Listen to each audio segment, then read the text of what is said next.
Bakken en klakken. Bakken en klakken is in IJsendijk een begrip geworden wat betreft lekker eten, goed drinken en een leuk muziekje eronder.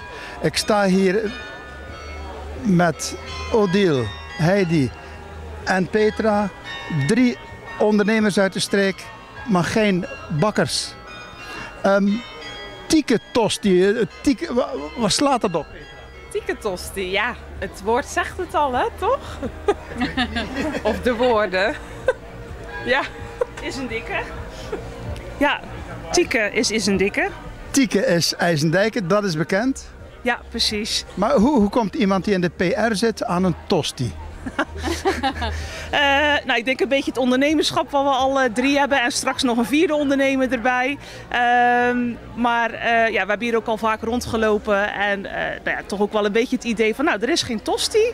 En ja, dan gaan we het gewoon lekker doen. Dus we hebben wat leuke dingen voorbereid en ja, we zijn hier gewoon gaan staan. Niek Verbeke, een van de organisatoren van Bakken en Klakken.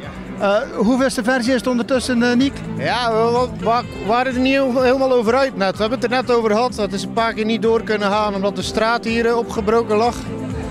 Ik denk 7, 8e keer ongeveer, zoiets. En bij corona is het natuurlijk ook een paar keer niet door kunnen gaan. 7, 8e keer. Als ik achter me kijk, dan zie ik al heel veel drukte. Het is nog niet afgelopen, tot hoe laat gaat het door? Tot 10 uur. Dus inderdaad, straks gaat er nog een band spelen. En om 10 uur dan gaan de kraampjes dicht, gaat de muziek uit en dan stoppen we er ook mee. Maar dan is het een mooie dag geweest ook, denk ik, zo van 2 tot 10.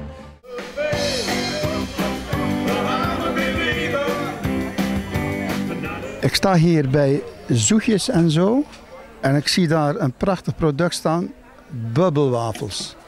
Bubbels ken ik, wafels ken ik, maar bubbelwafels, daar heb ik nog nooit van gehoord. En daar wil ik meer van weten. Bubbelwafels zijn eigenlijk een combinatie van poffertjes en een wafel.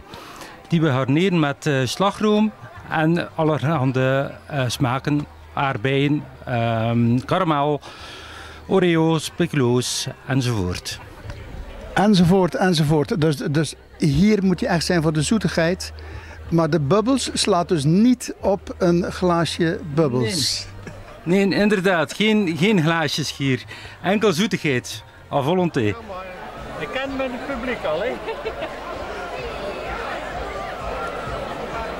We kenden smaak. Later werd het de ambachterie. En ondertussen is het een begrip in heel Zeeland, denk ik wel. Misschien wel al buiten de Zeeuwse grenzen. Ja, dat klopt, absoluut. We komen inmiddels al in heel de Benelux. Dus ja, van het noorden van het land tot in Luxemburg kan je onze kroketjes her en daar vinden. Ja, dat klopt. De kroketten van de ambachterie. Er is zelfs een hit voor jullie geschreven een paar jaar terug. Ja. Van de Dutsen. Ja, klopt, dat is 2014 geweest.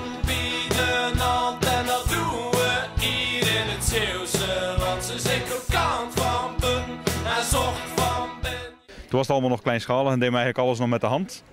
En dat is eigenlijk tijdens het draaien van die kroketten en bitterballen is dat ontstaan. En ondertussen is het meer dan alleen maar een kroketje, denk ik. Je gaat mee met de tijd. De vleeskroketten, de garnalenkroketten, maar ook de vegetarische kroketten. Ja, klopt. Die hebben we ook. Ik heb nu bijvoorbeeld risotto caprese mee. Maar ook bijvoorbeeld de Mexicaanse taco, champignon truffel, noem maar op. Eigenlijk voor iedereen hebben we wat.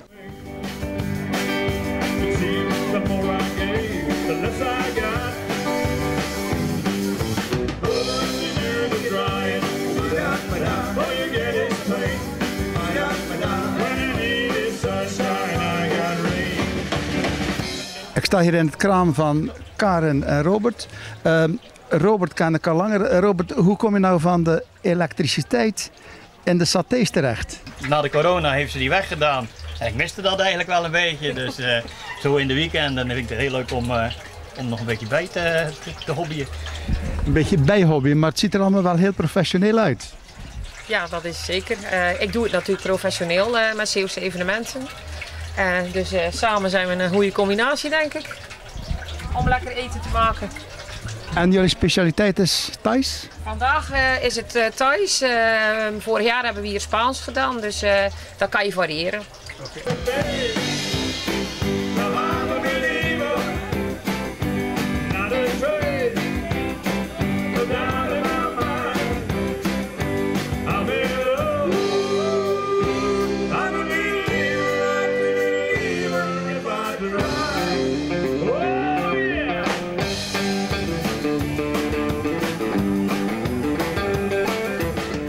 Ik sta hier naast chef Charlotte. Ja. Je hebt een hele leuke foodtruck. Je staat niet alleen in IJsendijk, denk ik. Nee, ik heb hiernaast ook een cateringbedrijf. En we doen foodtruck festivals, we staan op campings. En we doen eigenlijk heel veel met de foodtruck. En binnenkort openen we ook een vegetarisch restaurant. Dus dat doen we nog naast de foodtruck. Een vegetarisch restaurant, dat is specifiek.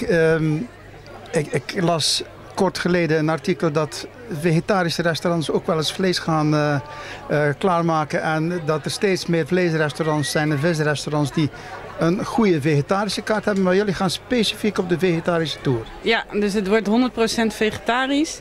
Dus geen vlees en geen vis. Want ik merk eigenlijk juist dat er heel veel vraag is naar het vegetarische gedeelte. En dat er weinig aanbod of weinig tot geen aanbod eigenlijk is.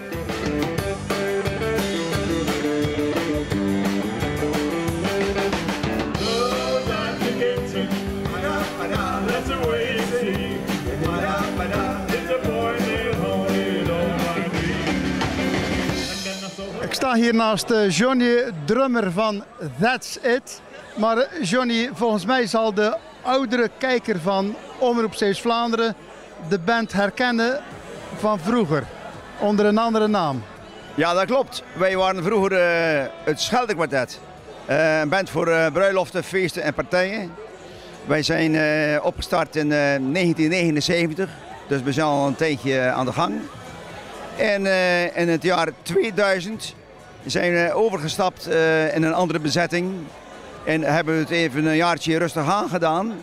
En toen op verzoek van een kennis van ons, die wilde het oude Scheldekwartet voor een feestje vragen. Toen zeiden we, dat is jammer, want wij doen het op het moment even niet. En ik heb jullie vrij recent nog zien optreden, stonden kinderen te dansen, dus de nieuwe generatie die gaat zeker mee met jullie muziek. Zeker weten. Kijk maar, hoor maar op de radio.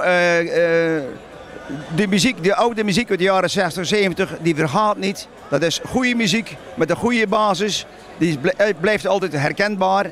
En dat blijkt uit alles. En als wij het ook spelen, iedereen is enthousiast. Dus het kan bijna niet kapot als je zulke muziek speelt.